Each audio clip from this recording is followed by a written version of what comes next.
صاحبه با پیاله ما شکستی ها؟ من ترا چند بار گفتم که کاسه و طبقی مرا نرس نمیتونی شوشتر نشو ای دستت نه کاسه مانده نه طبق تو چی خیلی دختری ها؟ تو چی بالا داری ها؟ چی بالا داری؟ ای ارچه رحمتیت همین قمی راز گرفته ها؟ هنر نداری یگان کاری خانه را کرده نمیتونی تمامی کاسه ما شکسته ای بر پدری همون تربیه میکردگی تیز بگیم مرا جمع کن تیز بجم خدا بگیرد تو بارین به هنره تیز کن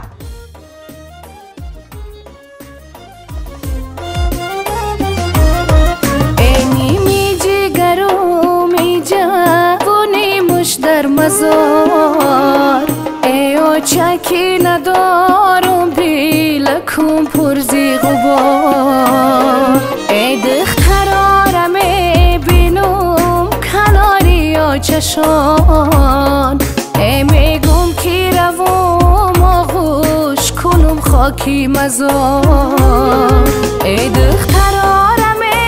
بینم کناری و چشان وای ای میگم کی روم آغوش کنم خاکی مزار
فندم دادی ای گفتی نمیرم ای پیشک جای دیگر وای آه رفتی با مزار چرا که فندم دادی ای نیمی جگرو می جوانی مش در مزار ای او چکی ندارم بیلکم پرزی غبار ای دخترارم بینم کناری و چشان ای میگم کی روم آغوش کنم خاکی مزار ای دخترارم